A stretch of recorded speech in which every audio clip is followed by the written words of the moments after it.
A very warm welcome. This is Spectrum on Radio 1. I'm your host, Edmond, Kizito. On Spectrum tonight, are Uganda's institutions in their current form able to survive a possible transfer of leadership?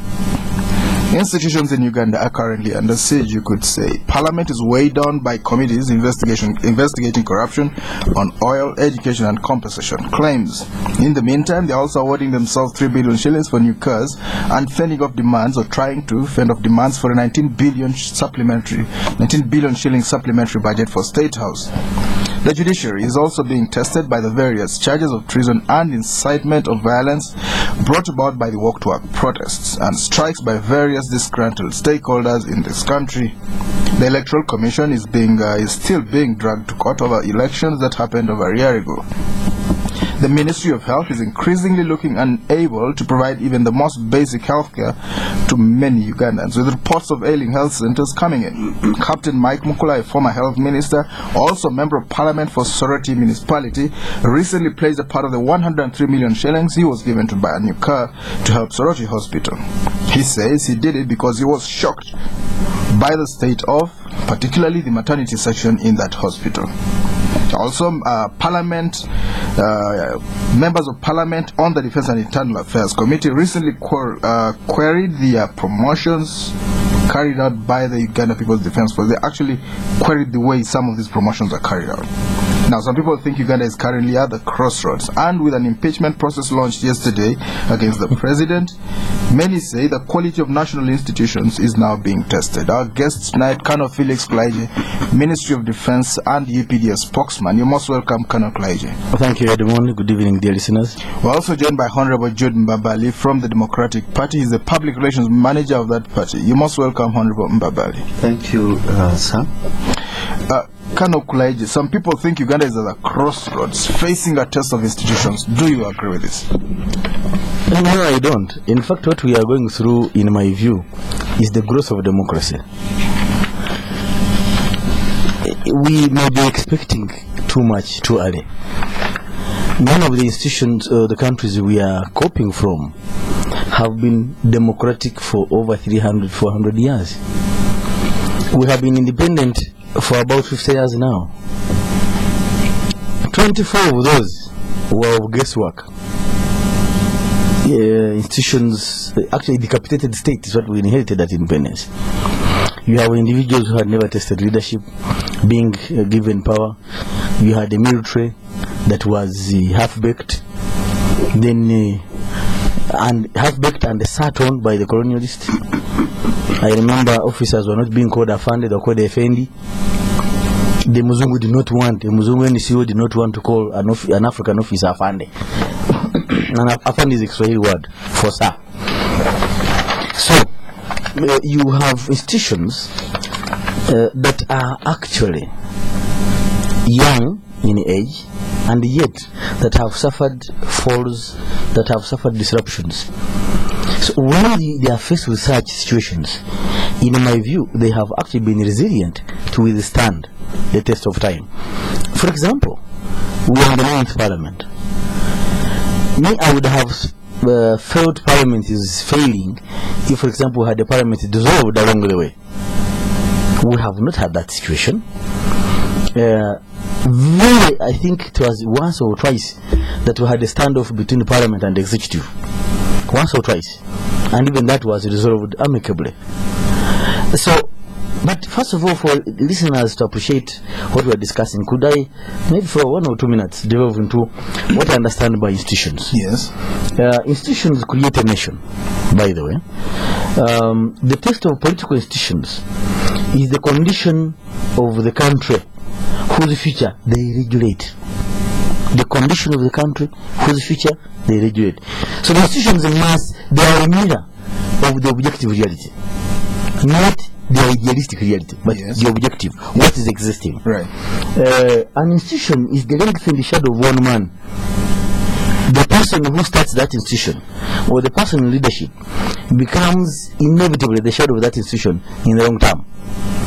So on, if we have had a dictatorship, even the parliament will simply be a tool for him. Right. 67, one-man constitution, A man brings it in and says your copies are in the pigeonholes and walks away. And the constitution ruled this country up to 1995. So one man still ruled us even when he was long out of power. So his constitution. Therefore, in my view, institutions in this country, yes, they are faced with challenges. It's not only unique to Uganda, but I believe they can stand the challenges of change as long as, and I want to quote Psalm 78, 72, 78. That's the Bible. The Bible, and says, a nation with God-fearing, intelligent, and sensible leaders will truly be blessed and a happy people. And you say ours is full of people with integrity. Our leadership is intelligent, yes, and I believe they have integrity. God-fearing. They are God-fearing. There are some, however, who are manipulative, and it's not for me to say who they are. All right, Honorable Mbabali, talk to us about what you think. Do you think we're facing a test of our institutions? Thank you very much, Mr. Moderator. This is an interesting topic in that we've had a government for almost 30 years. 26 years. 26 years. Well, but that's close to 30 years. And this government has been led by one man, President Yoweri Museveni. And when he was coming to power, he declared that his was a fundamental change. And indeed, many people expected to see a fundamental change. But what we are seeing now is a different story. President Museveni and his colleagues have killed institutions. We no longer have institutions. Seated before me here is the spokesman of UPDF, yes, and Minister of Defence. Yes. Last Tuesday, Norbert Mao, the president of DP, had a press conference which I attended, and they spent about 10 minutes of that press conference talking about UPDF and Kulaigye as the spokesman of UPDF. The reason was that Kulaigye is a spokesman of UPDF, and he has started talking about serious political matters of this country. On several occasions, the UPDF spokesman, I'm not attacking him, he's my friend, but I'm bringing out a point. Bring it out.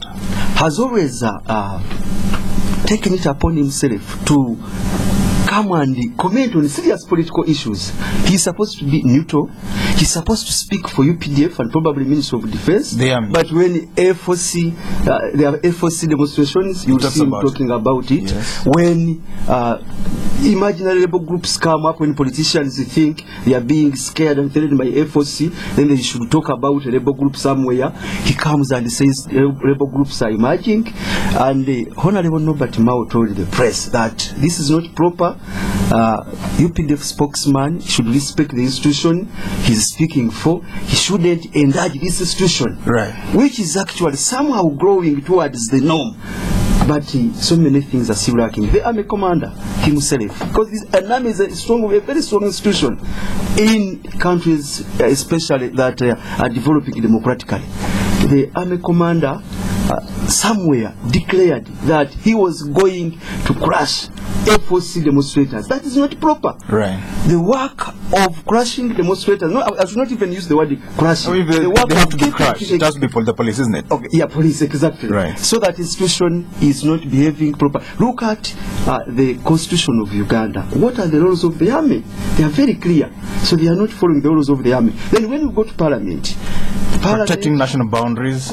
Yeah, that's the work. Not keeping law and order. Exactly. Internally it's the police, externally it's the army. You see them on the streets whipping innocent Ugandans, fighting for their rights, which is not proper. Now when you go to parliament under Speaker Kadaga has tried, but still you see the president, the powerful president, coming in to drag the good decisions and the resolutions that have been passed by parliament. You know the oil saga, what has happened. When parliament debates, the president calls MPs, he threatens them, he tells them this and this and this. Look at the saga of the Bank of Uganda governor. Yes. If Bank of Uganda governor is the one who gave these people money to pay Basajja Balaba, then why does Bumba and former finance minister and the former Attorney General, why should they resign, and then the president protects the governor who opened the safe to give away the money? All right, we'll get deeper into that, but first of all, you mentioned something about the army, and I would like to bring it back to you. You say the army seems to be developing, at some stage it appears to be developing, but then it has overtones of being a partisan force. Is that what you kind of know? Yeah, exactly. Actually, to take it further before he comes in, we have the NRM party, but most of the armed officers behave as if they belong to the political party, especially the senior officers, which is very unfortunate. All right. Well, listeners, this is Spectrum on Radio 1 tonight. Uganda's institutions, in their current form, able to survive a possible transfer of leadership. We know that there's an impeachment process in Parliament. Some people think it will succeed, some people think it will not succeed. But if it succeeded, can our institutions support a change of government? Our guest tonight, Honorable Jude Mbabali from the DP, is the public relations manager of that political party, and Colonel Felix kulaigye, spokesman for the UPDF and the Ministry of Defence. You'll be able to call in and contribute to this discussion. Edmond, can the UPDF serve under a different leader? Of course, founded it. Can they salute somebody else? Of course, they can. It can, and I wasn't going to bring that attack on my person by Mao, but since I brought it, actually I got calls from both within and outside that had the attacks, and the first question was, what did you do to Mao? They thought it was personal. Yes, in fact my wife got concerned. Allow me. My wife got concerned. She rang me. I didn't pick. I was on a program. She rang again, so I had to call her after. She said, what have you done to Mao? Because indeed, I didn't know it was telling that even that I was the subject of the press conference. But I will tell you this, it's not the first time kulaigye is not a subject of press conference of a party leader. In fact, I've ever been a subject of press conference of even a president of another country.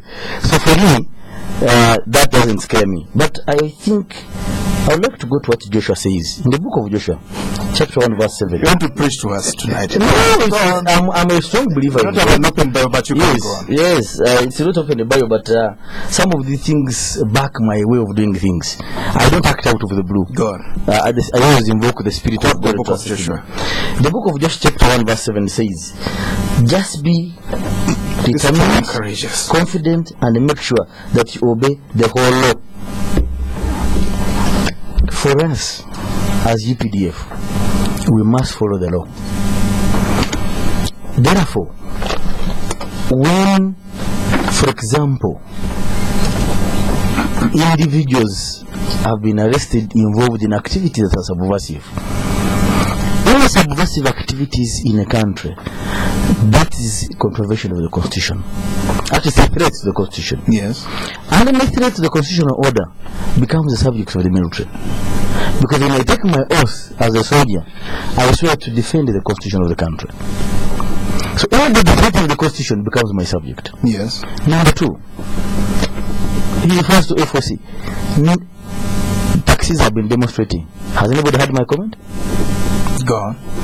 When you read, you see, Article 29 allows us to demonstrate when we have a reason. Yes. I mean citizens, not the army. The army doesn't demonstrate. A demonstration of the army is a mutiny anyway. It allows citizens to demonstrate. But Article 43 goes on to regulate you.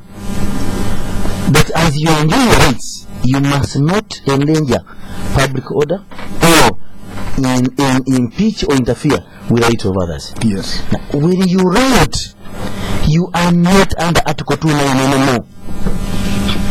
A riot is a threat to security and stability. How do you draw the line between a riot and a demonstration? Oh, very good. Thank you very much. A demonstration is orderly. A demonstration demands or statements are clearly spelled out. They are held either on placards or banners. And a riot. And the police is always there to defend them, to give them a route to control traffic. A riot, one, not only does it interfere with the public order, it actually forces others to join in. And you have seen many people. I can never forget a lady who was hit with, I could call it a rock.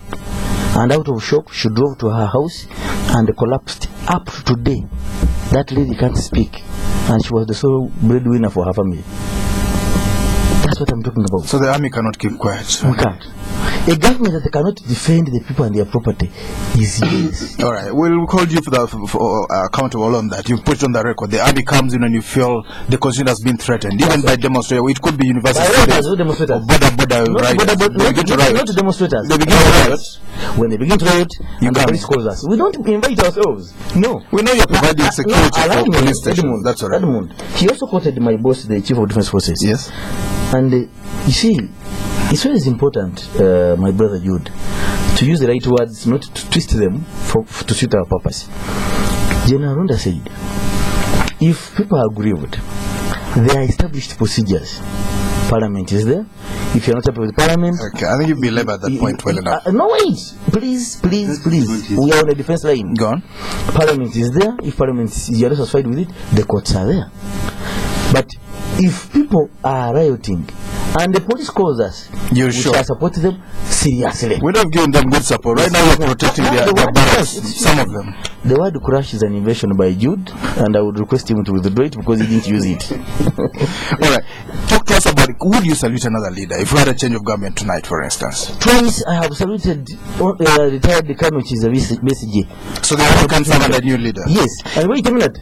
Twice I have saluted him, twice he has insulted me after saluting him. All right. What are the glaring omissions? This is what we're talking about institutions. Glaring omissions in the development of institutions left by the NRM. Why has it failed? One, briefly before we go for the break. Yes, of course, the aspect of the fact that individuals who serve in these institutions still suffer from the past. That individuals have always played an influence on institutions. Up to today, you cannot talk about UPC without talking about Milton Obote. You can't talk about NRM without talking about Museveni. You cannot talk about NRM and UPDF and you ignore the contribution of Museveni. You can't. All right, let's go for the break. We'll be back. This is Spectrum on Radio 1 tonight. Uganda's institutions in their current form able to survive a possible transfer of leadership. We'll be back. Promotion kutoka MTN. Win 10 million shillings every day for 90 days. SMS win to 175. Win, everybody. It is time to win lots of money. And all you have to do is Sukuma SMS.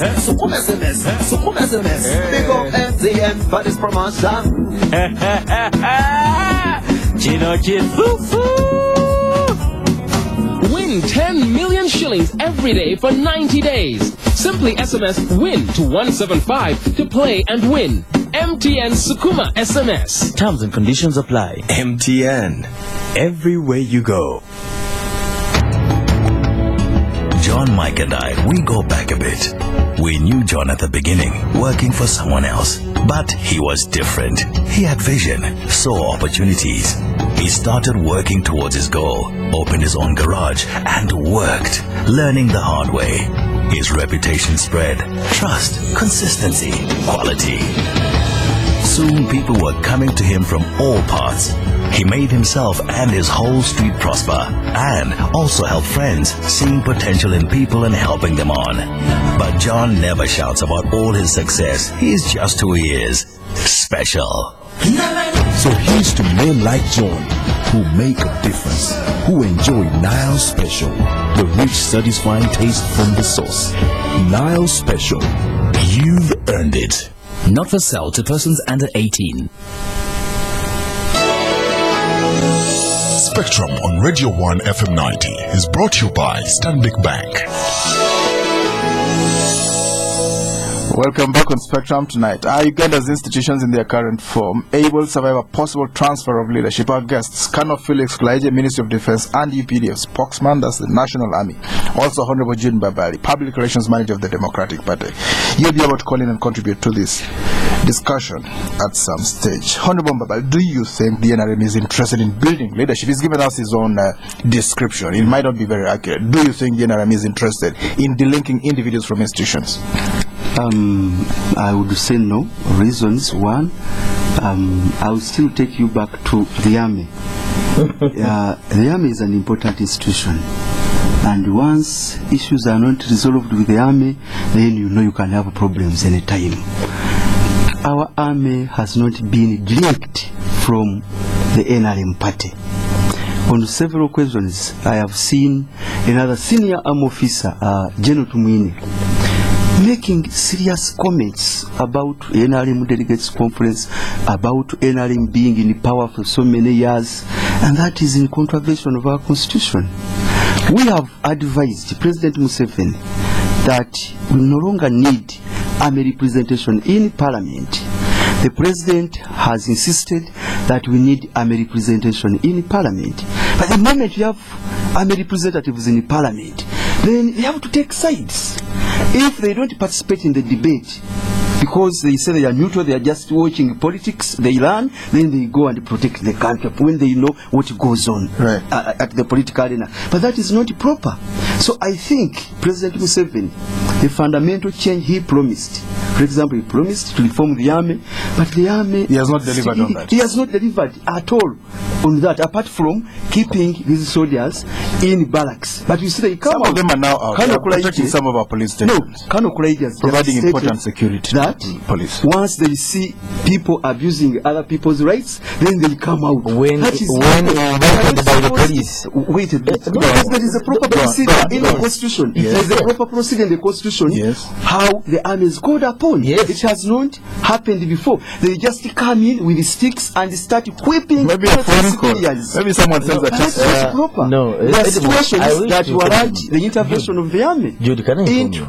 Can I inform you? Let me be informed by by Mr. Kulaigye. There is a procedure laid down when the Inspector General of Police thinks he's been overstretched. He writes the Chief of Defence Forces. Let's assume that has happened. And that's under Article 210 of the Constitution. Let's move forward to something else. Uganda, Uganda has never had a peaceful transfer of power. Can you say its democracy has matured? By the way, in the whole of East Africa, we have the highest turnover of presidents. In the past, we had. It's not happened for 25. No, I'm telling you. In our 50 years of independence, Tanzania 51 year now. Yes. Rwanda is coming with 50. Burundi the same. Kenya it's 49. We have the highest number of presidents. Are we more democratic? Go on. So why should we? Because what I read from my brother Mbabali's submission, that some people have a heartburn because we have one leader for a long time. Well, but the point here is people don't trust us to change power until we've had a change. Ghana has been tested several transfers of power. I'm coming to that. Yes. So and that will be answering your question. I want to say on air and publicly, and this is the thinking of the UPDF. Whoever comes to power by constitutional means, we shall salute him or her. Do you think our democracy has matured? Of course I do. Or we're still holding it with official hands? You see, what is democracy? What are institutions? Institutions are made of people and laws. Well, we could have an election, somebody else wins, and the army votes for it. I've told you, and I know what I'm talking about. Anybody elected by the people of this country, you'll respect. We shall respect him. Doesn't matter whether it's John Ken Luchamas.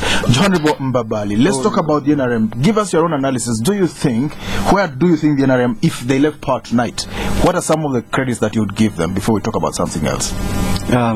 Yes. In terms of building institutions, which institutions would they have? NRM somehow has tried to tame the army.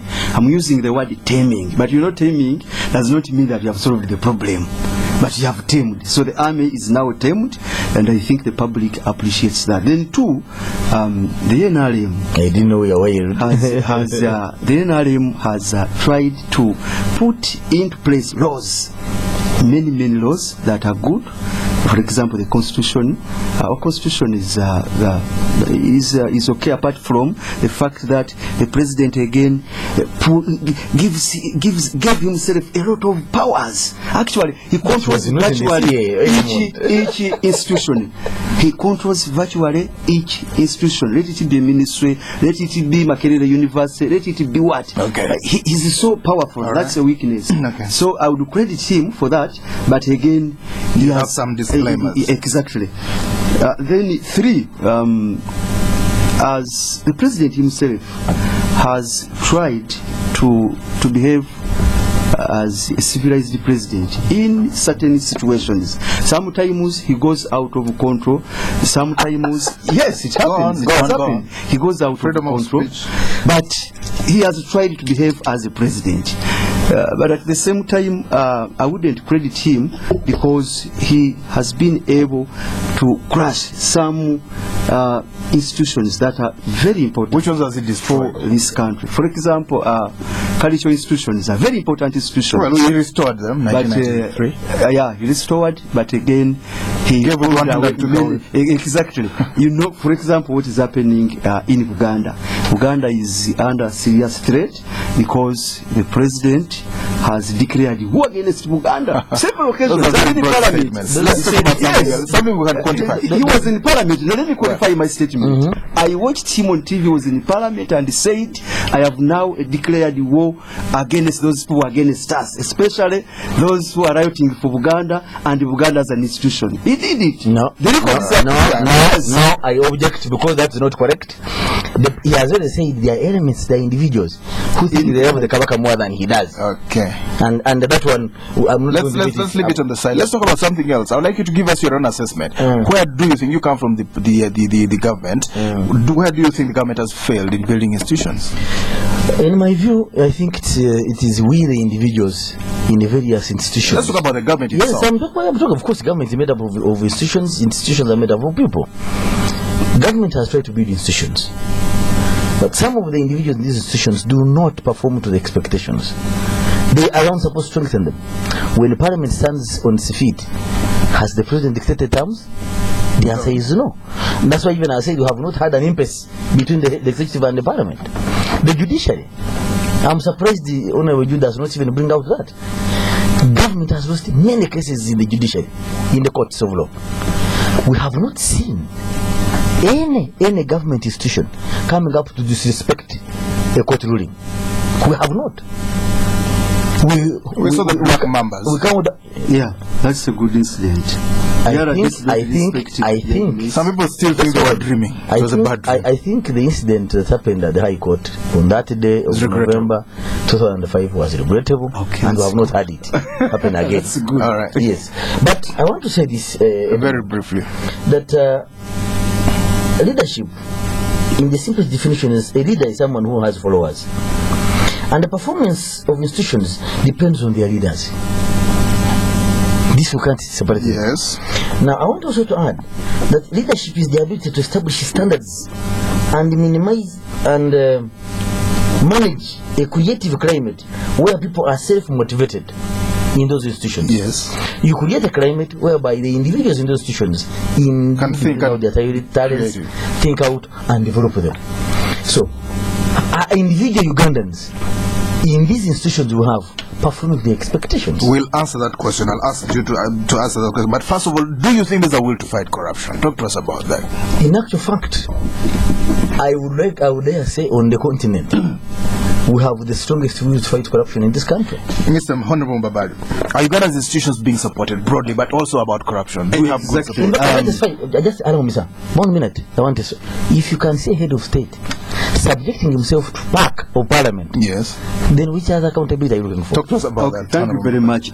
Under our constitution, we have the IGG, Inspector General of Government. Yes. That is the institution that is supposed to fight corruption.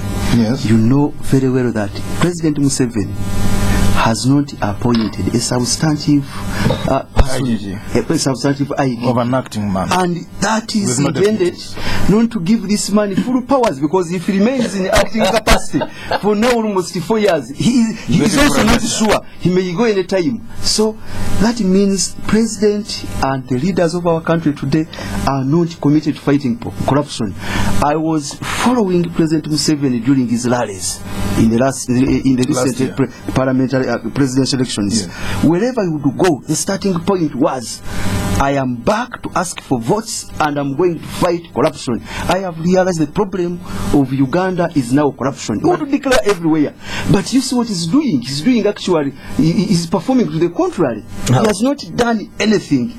Really? For example, he has come up to say Bank of Uganda governor should not be dismissed. Removed, yes.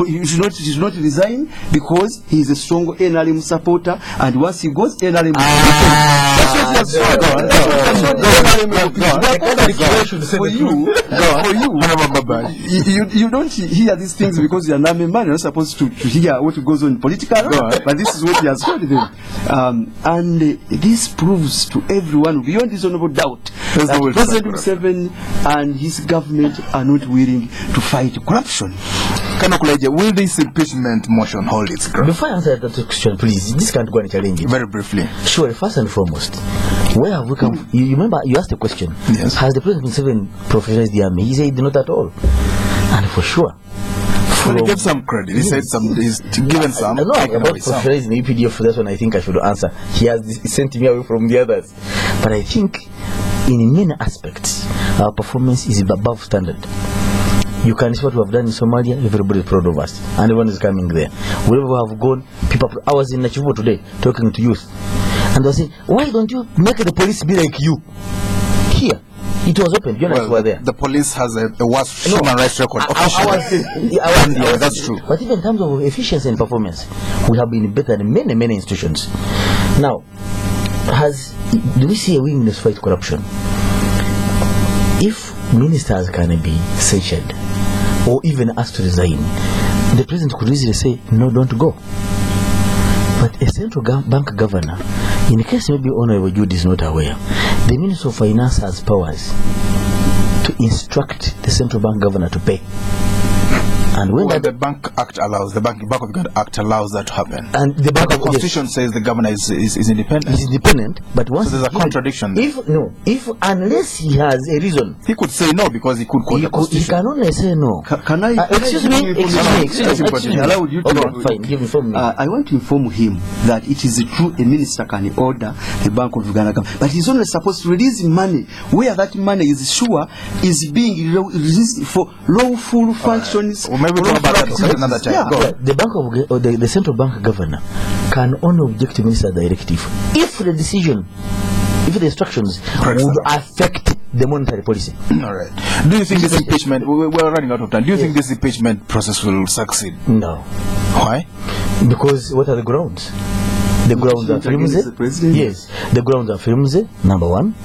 Number two, the Constitution makes it such that for you to impeach the president, he must be bad. All right? And we already have a time to conclude. Go on. So, in my view, a central bank governor is the head of state, by the way, in his own way. When you touch a central bank governor, you will affect the financial markets. You affect the economy. That's a deputy. That's capable. That's I'm a student of economics. I know what I'm talking about. Go on. And indeed, you may see capital flight when you are shaking the central bank governor. You mean if he died today, we would not get any this is a different matter. And even then, there would be a shock. Yeah, markets would react. Yes, markets would react. Now, in conclusion, I don't know whether I'm very briefly. Yeah. In conclusion, I would say, wise and prudent men, men means people and women, know that in a changing world like we have now, it would be wise to enable institutions that adjust to the changes. Otherwise, they will crash. Let's hear from the listeners. This is Spectrum on Radio 1 tonight. Are Uganda's institutions in their current form able to survive a possible transfer of leadership? You can call in now. Our number 0414-348-111, 0312-260-390, 0312-261-390. Spectrum, hello? Hello? Yes, sir, your name? Hello? Yes, hello? Spectrum? Yes, sir, your name? Thank you very much. My name is Usinji. Point number one, Mr. Kulaigye is giving good point, but you should also remember that he's a serving officer, whereby he's not supposed to be partisan. I'm trying to imagine if tomorrow we lost the elections in 2016 and Kulaigye is a UPDF just officer, is he going to remain supporting NRM? Number two, Governor Bank of Uganda, the Constitution is so much clear about that. He is not supposed to be forced and directed. So I think there he must know. Thank you. Spectrum, hello? Yes, good evening. Good evening, your name? Hello? Hello, your name, sir? Good evening, sir. Good evening, you're live on Spectrum, your name? My name is Fred. Yes, Fred. Hello? Let's hear from you, Fred. Hello? Go on, Fred, with your question or comment. All right, Fred, we've lost. Spectrum, hello? Good evening. Good evening. Can you switch off your radio and then talk to us? Your name? Yes, my name is Owere. I want to thank kulaigye and my friend Mbabali. And I thank also Radio 1 for bringing that good player. They have really... one thing I want to reaffirm to Jude Mbabali is that the army as an institution, actually one of the biggest achievements the President Museveni has done. And if every institution in Uganda was operating like the army, Uganda would be, I think, 5 years ahead of where we are now. In fact, for me, I would think that kulaigye, you need to cascade your ideology so that the people in other sectors can see what the army has done. All right. Spectrum. Okay. Hello? Mr. Simwe. Yes. I think institutions are growing, and institutions cannot grow better. Babar knows that DP is the oldest party, but has it grown? Up to now it has, I think, 10 MPs. So if institutions were not good, we are growing faster, DP would be the strongest party south of Sahara. Spectrum, hello. Yes, good evening. Good evening. Your name? Yes, I'm Mukasa from Kabwa. Yes, Mr. Mukasa. I'm asking Mr. Kulaigye, what is government? Because they are talking of government, but when they are passing out laws, they don't inquire about people. But when they talk about government, they say people are inclusive.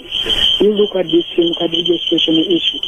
They didn't first inquire from people what they are going to do with them with the registration. They just bring up things which are not even concerning people. People are in hunger.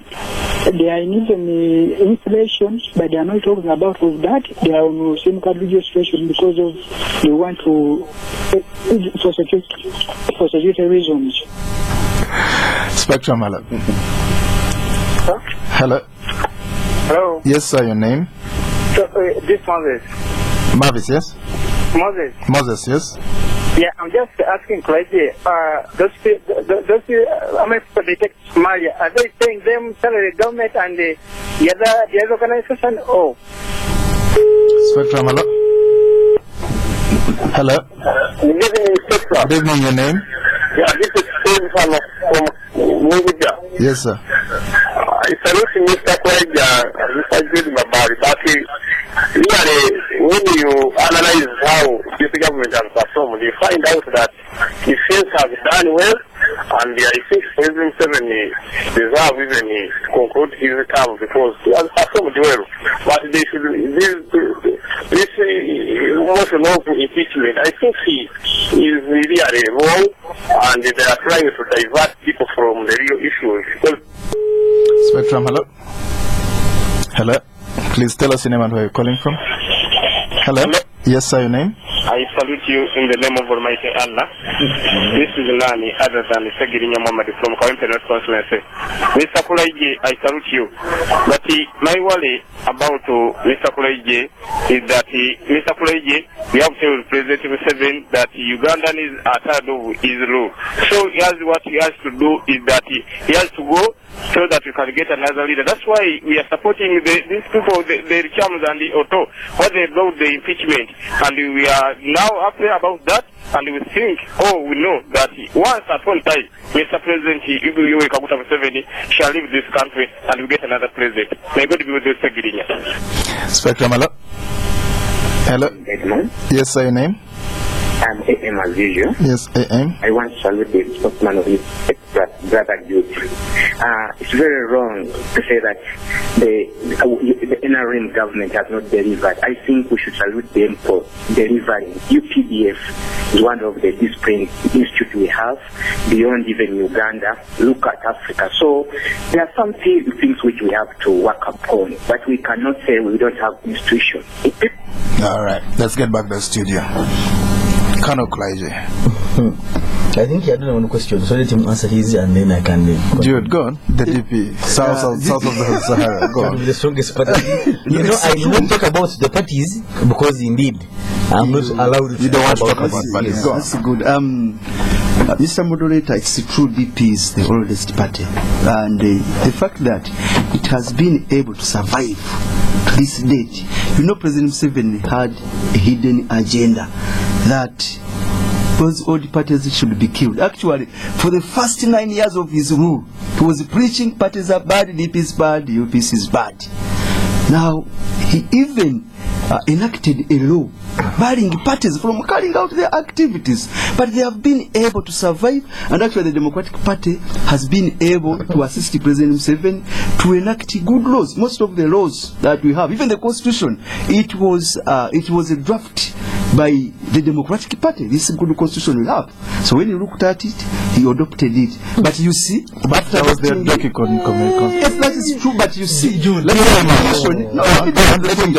Doki Commission just adopted the draft constitution of the DP. We still have it at the DP headquarters. Now, when President Museveni adopted this good constitution, you see, he's now carrying out amendments every after 2 years. Serious amendments now to suit his own interests, including removing term limits from the good constitution. And this is why Seklinya is saying, we are tired of you, President Museveni, you should go, and what Otonga and Buchamus are doing is the best thing now to do. And I think President Museveni may be embarrassed if he does not leave the political podium now. He has done enough. He should go. That's what people are telling him.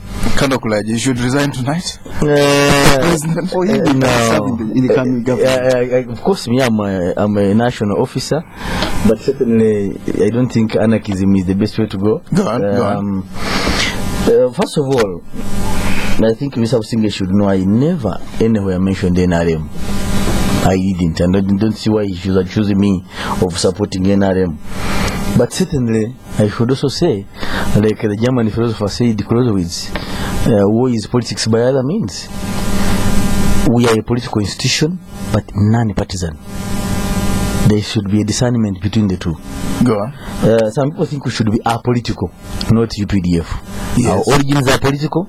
We must be politically conscious. You have to stay political. Non-partisan. There's a difference between the two. Go on. The gestation of SIM cards, in my humble view, is for our good, because you cannot have food if you are at war or if you are unstable. And I think if people do research, many countries register SIM cards. Many. South Africa registered it. They registered them. Yes. Kenya is doing the same. Nigeria is doing did the same. Nigeria is doing the same. So if people are not informed, they should ask and you'll be informed. It's not only unique to Uganda. It's for a good cause, and we should support it. Now, payments for those in Somalia, they earn an allowance from the UN or African Union. They are paid their salaries every month, which goes to their accounts, and their families access them. So they don't earn a salary in Somalia. They earn an allowance. Here, they get their salaries. Tell the president that people are tired. I think we have just been in an election a year ago, and elections are the best way of determining for a leader to stay or to go. Let's talk about this rebel group very briefly. Yes, Mr. Were actually praised the UPDF, saying the UPDF is performing, he has performed very, very well. That's his assertion. I wanted to bring out one point that I'd forgotten to bring out, and that's the issue of tribal composition of the army. When you look at the topmost, there are too many people from the north. Exactly. They come from... Too many people from the north? No, very few, actually, none.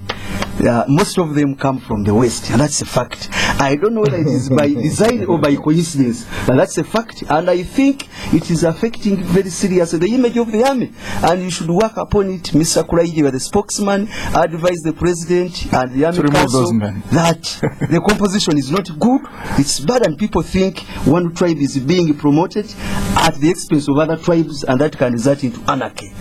Could you comment about that before you talk about Edmond, before I do that, I had forgotten the issue of constitution, because I thought she was being unfair. If we all recall, the Odoki Commission went around the country collecting people's views. I think we fight you. She was on that commission. Yes. Professor Sempe was. And indeed, it is those views that were debated by the CA, and they made a constitution. Can I give him information? Go on, let him continue. For you to test copy the DP constitution, ask Tagafura. I don't think that is the best for this country. The information is political parties were asked to make a submit. Draft. And they made a draft. If you look at that draft and the national constitution, you have the same thing exactly, and the DP should be credited for that. Now about the composition, yes, I was never asked my tribe before I was appointed ex-spokesman.